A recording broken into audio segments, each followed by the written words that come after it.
Hello hello, c'est Gwen et je te propose une nouvelle vidéo, cette fois-ci sur la thématique du sourire. Parce que ce matin sur Fréquence Joie, j'ai eu un commentaire de Clémence qui me disait et alors, quand on n'aime pas sourire ou quand on se trouve moche quand on sourit, et elle me demandait si j'avais des conseils. Et c'est vrai que du coup ça m'a donné à réfléchir et la première chose que j'ai envie de dire c'est oui en effet, quel que soit ce que moi j'apporte via un message ou n'importe qui diffuse des messages qui sont censés être positifs, s'ils ne résonnent pas avec toi, la première chose à faire c'est de rester avec toi et de dire c'est peut-être vrai pour la personne, mais c'est pas forcément vrai pour moi. Moi, je n'aime pas forcément tout le temps sourire. Ça, c'est déjà une première chose. Ça te permet de rester aligné dans ce que tu vis.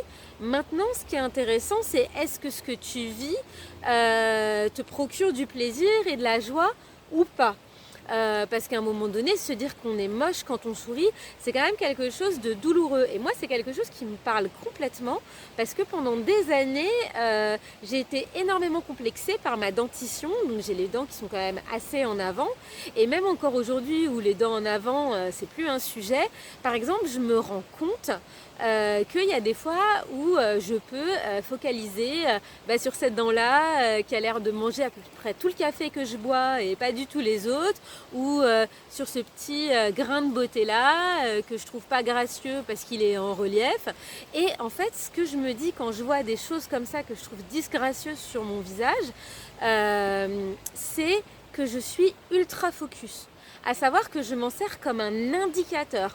Comme je te l'ai déjà dit sur d'autres vidéos, sur les émotions ou sur les 5 sens, quand on se sent pas bien, quand il y a un inconfort, quand on se sent mal avec quelque chose, et là notamment quand on se sent pas assez joli ou qu'on voit nos défauts en priorité, ça veut dire qu'on a resserré notre perception et qu'au lieu de voir un tout, une globalité, on s'est focalisé. Et que notre œil de précision, non seulement il se focalise, mais il se focalise pas sur ce qui va, il a décidé de se focaliser sur ce qu'on aime le moins. Et c'est quand même carrément dommage.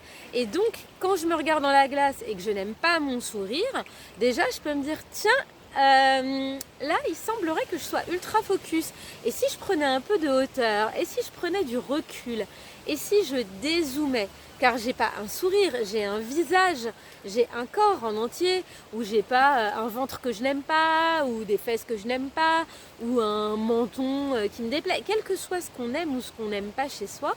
Et moi, en effet, pendant des années et des années, ça a été cette fameuse dentition. Et je pense que si on nous avait imposé des masques quand j'étais adolescente, je me demande même si j'aurais pas été contente, tellement j'aurais été contente de pouvoir masquer cette partie-là de mon visage. Ce qui est quand même dingue à l'heure d'aujourd'hui où je me dis que c'est tout le contraire dans mon état d'esprit. Mais ce que je veux dire aussi, c'est que ce que l'on regarde avec disgrâce, on le transmet d'une certaine manière sans le vouloir, ça émane de nous avec disgrâce. C'est-à-dire que moi, à l'époque, par exemple, où je maudissais ma dentition, j'ai eu des gens qui m'ont fait des réflexions sur mon physique, mais comme si je les avais attirés, comme si j'avais mis sur moi un plexi, attention, n'aime pas ses dents, ne pas se moquer. Ou alors, je travaillais dans l'animation, des enfants qui me disaient oh là là, mais elles sont vachement en avant tes dents.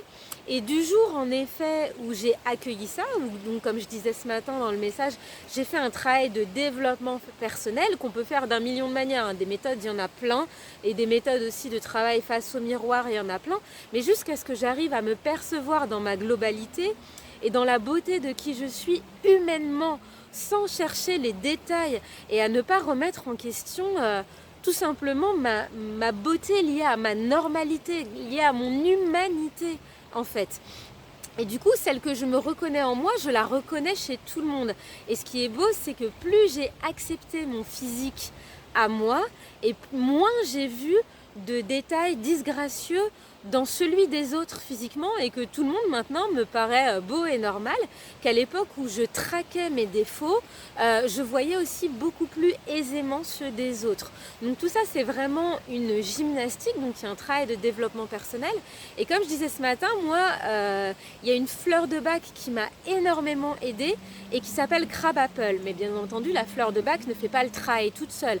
La fleur de bac, elle aide à dissiper l'émotion lourde, mais à un moment donné, le travail, la volonté de me voir, j'ai dit le travail, mais c'est presque même le jeu, la volonté de me voir telle que je suis et d'être en paix avec qui je suis, avec ce que je dégage, elle vient bien de moi, elle vient pas de la fleur. Et cette fleur crabe apple, le premier sauvage, le premier, le pommier sauvage, elle a cette capacité de permettre justement d'aider à dézoomer. Elle permet d'arrêter de voir le détail qui va pas, mais de voir les choses plus globalement en fait. Et du coup, on regarde pas son sourire, on regarde son visage et on est content de ce que l'on dégage.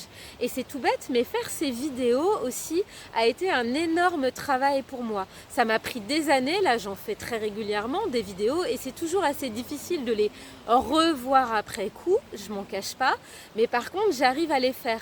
Alors qu'il y a encore quelques années, j'étais complètement obsédée dès que je regardais une vidéo sur mes yeux qui roulent, sur mes mes hauts, sur tous les défauts de ce que j'avais.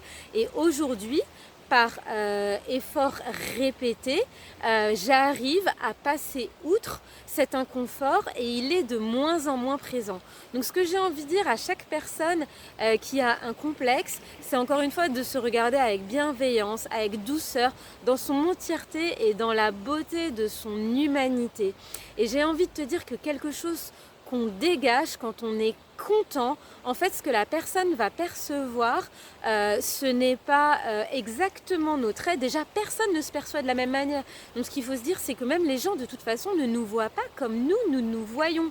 On peut tout de suite abandonner l'idée que les gens s'imaginent ce que nous on s'imagine quand on se voit dans la glace, mais qu'en plus les gens vont être beaucoup plus sensibles à notre émanation, à ce qu'on dégage en termes de douceur ou d'enthousiasme ou d'élan ou de sérieux ou de présence. Enfin, est-ce que notre sourire il est un peu de traviole, est-ce qu'on a un œil plus petit que l'autre, est-ce que finalement ça ne va pas avoir beaucoup d'importance. Voilà, j'espère que cette vidéo t'aura plu et je te dis à la prochaine pour une nouvelle vidéo. Ciao!